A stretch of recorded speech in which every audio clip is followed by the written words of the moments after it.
Back to the Remarkety reference series. Today's topic is account and settings, and we are going to look at user management, password resets, and common issues.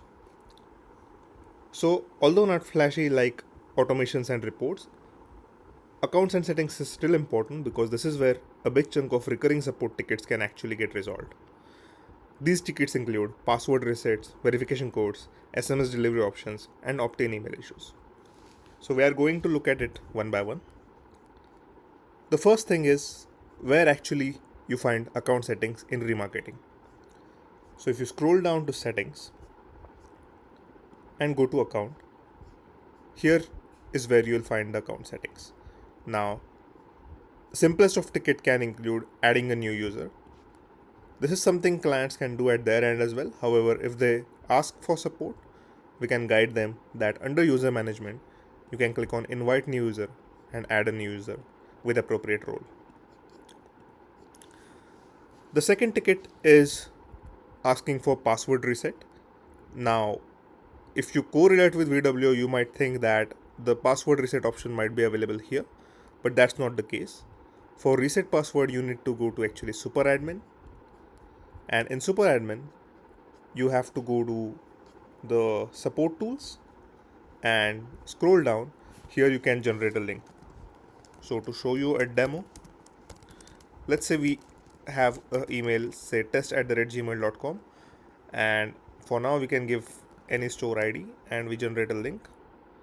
Okay, no user found for this email. However, if you actually paste a particular email that is of a client, a valid email, then you can actually generate a password reset link here. So once the link is generated here, then you can share it with the client. So this is about the two important issues that we received for accounts. Going forward, we also received tickets regarding verification code for email login. So it's possible that the verification code is not received by the users, or they have a different method selected. So right now they are receiving on phones, but they want to receive it on email. So how we can change that? In SuperAdmin itself, we go to users and we click on that particular user and we check the verification code method that is currently applied, whether it's none or email. If it's none, it's possible that client is not receiving the verification code, so you need to change it to email and then save the changes so that the user starts receiving the verification code emails. Next set of tickets that we get is about reputation guard, and this is important because recently we have received a huge chunk of tickets regarding reputation guard.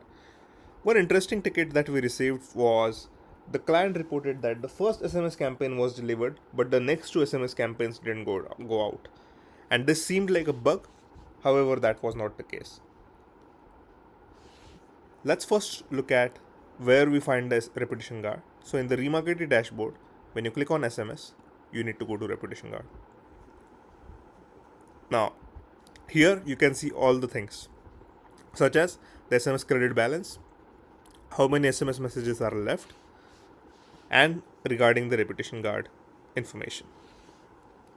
Now we found that in that particular case where client reported that the first SMS was sent but next two SMS were didn't send, we found out that the first SMS was sent on 21st May and the recipient even clicked the link confirming delivery and engagement. However, next two SMS were skipped due to reputation guard. So what is a reputation guard? It's a built-in feature that caps how many messages a single contact can receive in a given time window. This is done to protect the sender reputation and deliverability. In this account, it was configured to allow maximum of one SMS every 24 hours per recipient. Since the follow-up campaigns were triggered within that 24-hour window, they were automatically skipped exactly as designed. Now, key takeaway for this is that this wasn't a credits issue or a delivery failure or a bad phone number. This was intentional and expected behavior. Lastly, we are going to look at this opt-in feature. So one of the tickets that we received was that the client was not receiving opt-in confirmation email. And upon checking it, we found out that in the opt-in email, this was disabled. So if that is the case, just go ahead and enable this setting for the client so that the opt-in confirmation email is sent as expected. So that's all about accounts. You have different other options as well. However, these are the ones where we received the most tickets. Feel free to explore other things as well. And thank you so much.